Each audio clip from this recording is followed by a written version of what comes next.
the one, the only, Ben Sion.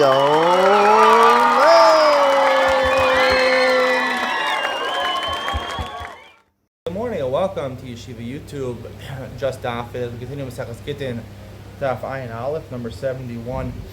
Tomorrow is Tisha B'Av, so we'll be giving the shiur after Tisha B'Av. You can't learn on Tisha B'Av. So, the top of Ayin Aleph Amid Aleph, the first line, 2 dots. Amarav Kahana Amarav Cheresh Yochel Ledaber Mitoch Haktav. Right, a cheresh we're talking about, even Rav is talking about, he's a full cheresh, right? When we say cheresh or the katan, he's a deaf mute, he can't hear, he can't speak. If he could speak through writing, meaning he can write messages to you, kosim and osim get, you instruct someone, write and give a get to my wife. We listen to him through his ksiva. Leishto, give it to his wife. Amarav Yosef. We pass like I'll talk more on Ian with Ben Sion, how to understand this halacha in light of what we said yesterday. Amarav Yosef, Ma'ikam Mashmalan. Talk about the difference in a shota and a cheresh. Amarav Yosef, Ma'ikam Mashmalan. What is it teaching us? Tanina.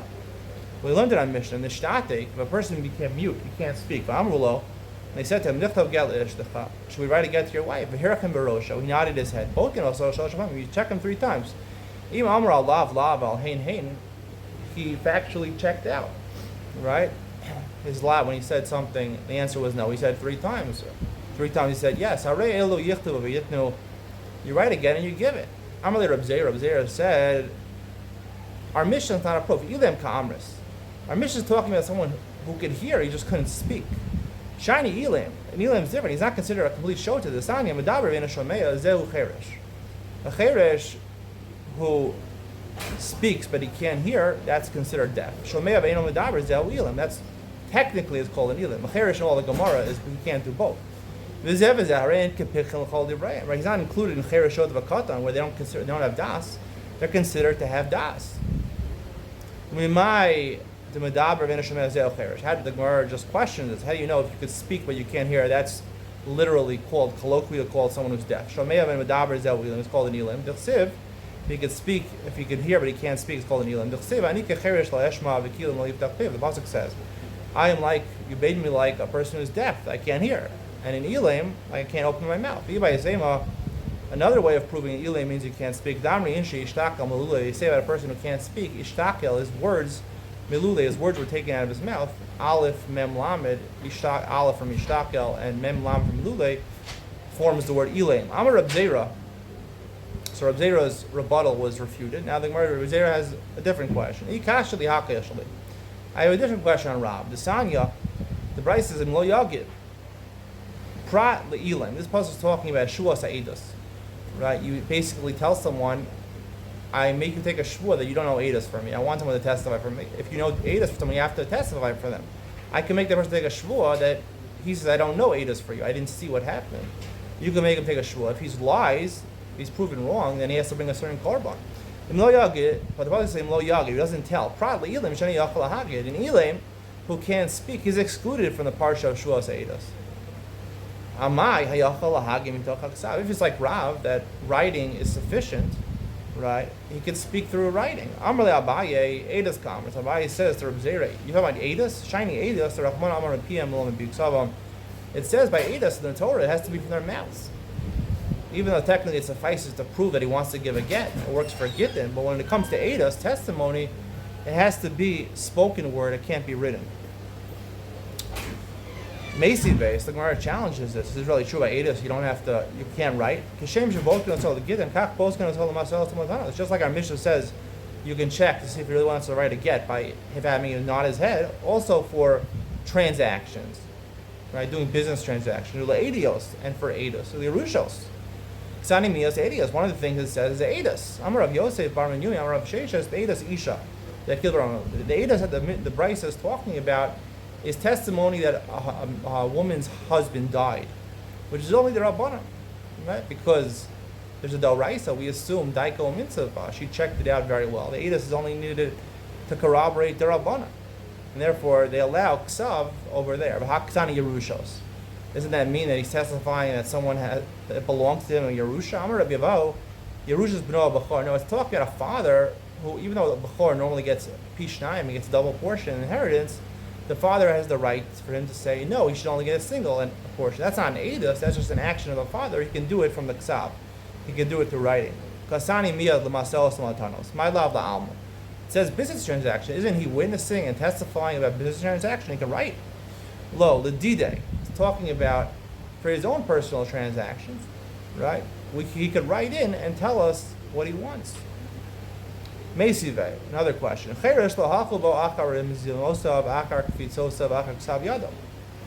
cheresh, we don't pay attention to his gestures. We don't pay attention to lip reading, and we don't pay attention to writing. Elav metatlin, only when it comes to transferring movable objects. Daf Gittin. By Gittin, we don't trust his ksav. We don't trust his writing. So Rab is refuted. So the Gemara says Tanahi. It's actually Malchus Hanayim. The Sanya Amr Shem Galil Medvar Amurim. When is this brisa talking about that we don't trust a cheresh is writing? B'cheresh mikaro. He was born a cheresh. Aval pikeach when nischarish. He was born a healthy person and he became deaf mute. Who kosei v'hein chosman. He could write the get and they can sign. So you see it works like Rab and he holds like Rishon Galil. So the Gemara says b'cheresh mikaro lo. So the Gemara challenges. Rishon Galil only allows someone who was originally a pikeach and now he's in scharish. But if he was born a cheresh, he can't do this. Is that true? It says in Mesachas Yevamos that just like a deaf person there's a marriage, the Rabbanan instituted marriage for deaf people. Just like he can gesture and show that he wants to marry someone, he goes to gesture and give a get to a woman if he's married to a deaf woman, or he's deaf. So by your wife, yes, you can give a get even by writing, even if you're a cheresh mikaro, even if you're born a cheresh. Shachal ma'askin and be a vimto. Here we're talking about his yavama. Yivimto miman. So says, whose yavama are we talking about? Yes,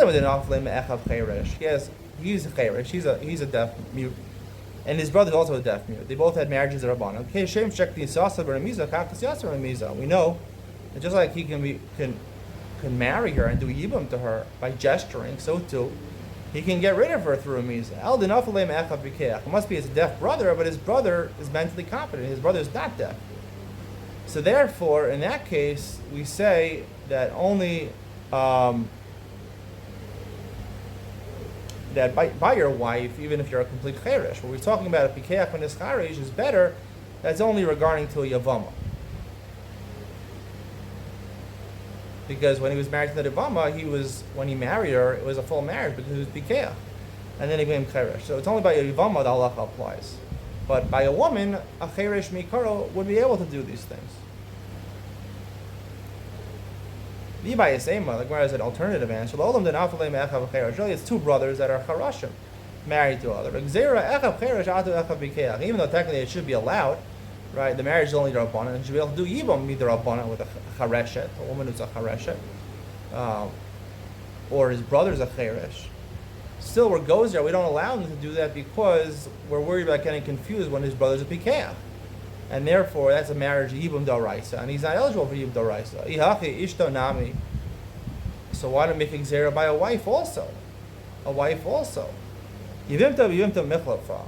Two Yavamos can get confused, right? Yavama of a brother who's a Pikeach and a brother who's a Cheresh. You can get confused over there. Ishto biyavimto lo michlaf. However, to get confused between a real wife and Yavama, we're not going to get confused, and therefore we allow even a Cheresh Mikaro, he's originally born a Cheresh, to get married. And Migas read on him, so the Gemara questions his second answer. Migas read on a Cheresh atu Pikeach. Do we make a Gzeira by a Cheresh because his brother might be a Pikeach? Batanan, top of Ayin Aleph from a Beis, Shnei Akin Chershin. This is a Mishnah in Mesachas Yevamos. You have two brothers that are both Charashim. The Suin L'Shtei Achayos Pitchos. They're married to two sisters who are mentally competent. Or Shtei Achayos Chareshos. Or they're married to two women who are both also deaf mutes. Or Shtei Achayos Achas Pikachas V'Achas Chareshos. Or two sisters. They're married to two sisters. One sister is mentally competent and one is deaf mute. V'chein Shtei Achayos. Or two sisters Chareshos who are completely deaf mute. They're married to two brothers that are both mentally competent. Or they're all four of them are incompetent, mentally incompetent, they're deaf mute. Both or the two brothers, one is a Pikeach, one is mentally competent, one is a Cheresh. In all these cases, if one of them dies, the brother dies without children, there's no chalitza yibum because it's an erva, right? You can't marry achos ishto, the sister of your wife. You can't marry. So we learned Mesechus Yevamos, the first mission Mesechus Yevamos says there's no chalitza and there's no yibum when there's an erva, and right? When you're marrying, right, the one brother dies, he can't marry the second sister is patra chalitza and yibum because it's the sister of his wife, right? Achos ishto, the sister of her wife is an erva. I don't know what I said before. Achos ishto, the sister of an erva. So it's patra chalitza and yibum. However, the two sisters were not related. You can't. Then the only option is to do yibum. Once they do yibum, then they could be motzi. So you see what? There's a lot of cases over here. There's 6 different cases over here, or 5 different cases over here. But they include both cases. The case where the brother is married to, he's a bikeach, and the case where the brother is a cheresh, but his marriage is oraisa or the rabbanan. And you see, he could do yibum, and he could be motzi. He can give a get. So we don't make that gzeira. So the Gemara says the first answer is the correct answer, that the difference is by yavimto versus ishto. Right. So again, to summarize, if the wife is the yavama, right, when it comes to yibum, so we do not allow ksiva if the person was a cheresh miikara, if he was born a cheresh. If he wasn't, but in regards to his marriage, even if he's a cheresh mikaro, he was born a deaf mute, he can, midrabanan, can get married, and he can divorce his wife, and he could even do it through ksiva. Amar Rabbi Yochanan. Rabbi Yochanan says, Chalukin olav chaveiro Rosh Gamliel. Even though Rosh Gamliel says that ksiva works by a cheresh, we explain even by a wife it works. Even if he was, right? But when it comes to a yavama, it works if he was pikeach v'niskarish, and by your wife it works even if you were cheresh mikaro. That's Rosh Gamliel's opinion. His chaverim Tanakama argues on Rosh Gamliel. Amar Abaye afanan amitanina, and they hold not like Rav, right? Seemingly not like Rav, that if you're a cheresh, you're complete cheresh, you're deaf mute, you can't write a get. You can't speak and you can't hear. You can't write a get for your wife. So the Gemara says, afanan amitanina nishtis loyotzi. If you become a shota, if the woman becomes a shota, you can't divorce her. If the man, after marrying the woman, they were both mentally competent, they got married. So she became crazy. So he can't divorce her. Now technically with the right say he could divorce her because you can divorce your wife bal korach. You don't need her das. We'll see why. I mean, the Rabbanan, you can't divorce her. But if the man became a cheresh and a shtata, he married her a full marriage midaraisa, and then he became a cheresh or a shota, lo yotzi olamis. He can't divorce her ever because he is not mentally competent to give a get. He has to want to do the action, to have the das to give a get. He doesn't have that. My olamis. What does it mean olamis? Why the extra word olamis? This is going to come to include that even if he can write a get, he's cheresh. He became a complete cheresh, but he can write the get. It wouldn't be good enough. Not like Rav. Amar Rav Papa. Rav Papa says, "You love Dashmin Rav Yochanan." If Rav Yochanan didn't explicitly say this, the Tanakama argued in Rosh Gamliel. How about Mina? Rosh Gamliel afrushe time with Tanakama who da'asta. Rosh Gamliel was merely explaining what the Tanakama was saying. The Tanakama says it doesn't work. Ksiva doesn't work. However, Rosh Gamliel explains it does. It's not that it always doesn't work. It only doesn't if he's completely a cheresh, born a cheresh, doesn't work. But if he's pikeach, he was born a pikeach, and then he's nescharish, then it would work. So that's what I have thought, right? I would have thought there are times that Tanakama allows it, right? And therefore, my olamis. But then what we do with the word olamis, right? If the Tanakama allows it in certain instances, so you'd have to say avagav de chazin le decharif. Even though we see that he looks to be mentally competent, he's a cherish, he looks to be mentally competent. He's like Helen Keller. No. He's a male Helen Keller. No. Inami. Look at Rabbi Yitzchak. Or I would have said Alamis teaches you what Rabbi Yitzchak teaches us. Dama Rabbi Yitzchak taught us, Dvar Torah Shota Miskareshes. According to the Torah, a woman is a Shota. She's Miskareshes. She can be divorced midoraisa, right? You married her as competent, she became a Shota. She has mental illness. You can divorce her. Mididahaba pikachas. Bal korcha. Just like a mentally competent woman, you can force her to take a get. If it comes to Rebbeinu Gershom, we don't do that nowadays, but but you could technically, according to Din Torah, force her to give a get. You don't need her das, so therefore, if she has shota, you can give her a get. The Rabbanan said, you're not allowed to give her a divorce because since she's a shota, she doesn't have a husband to protect her. If you give her a divorce, so people are going to rape her, they're going to take advantage of her, so therefore he wanted her to stay in the marriage with the Rabbanan, even though the Raisa it works.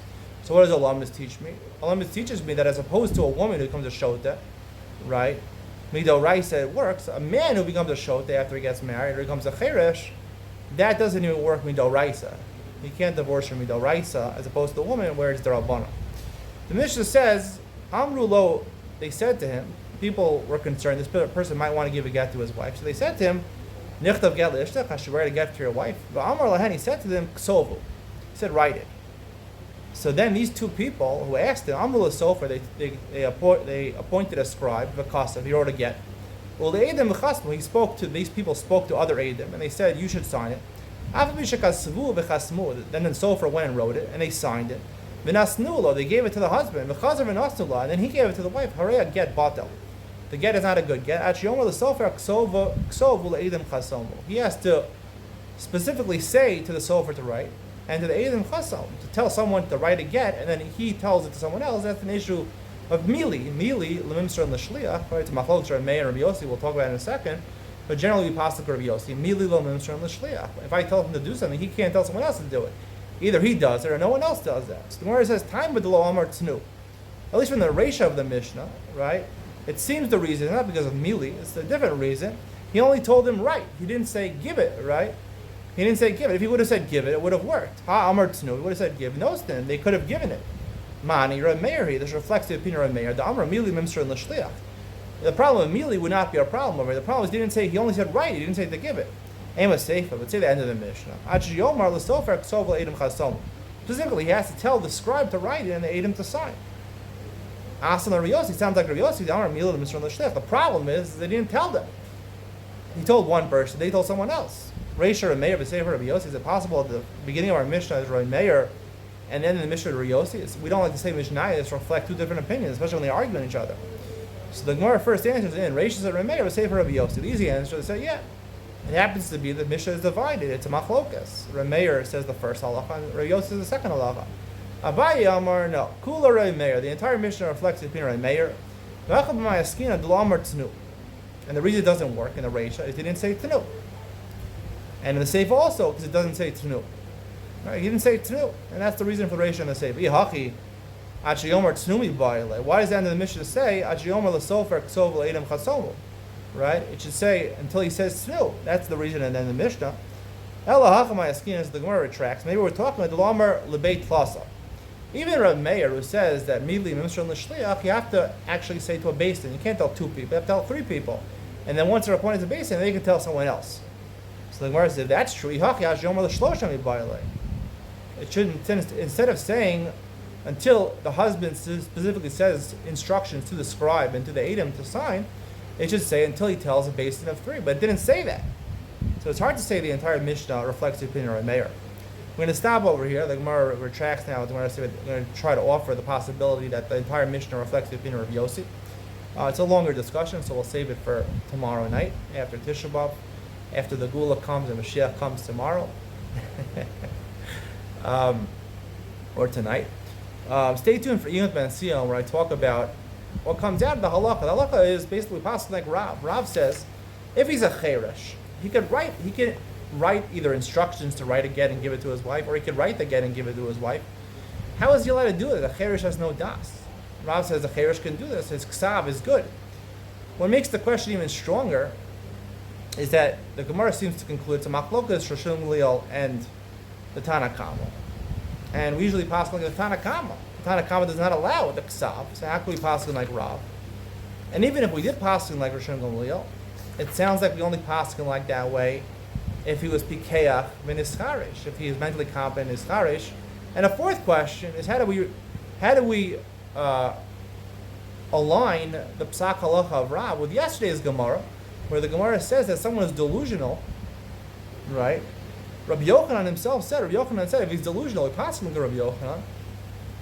We have to wait till he becomes mentally competent again. Why? Because his instructions, even before he became delusional, we assumed that Daita Shagishta, like I explained yesterday, even when he's mentally competent, and then afterwards he became delusional before giving a get to his wife, already when he instructed to give the get, to write the get and to give the get, he already was a little bit delusional. There was a problem with his das.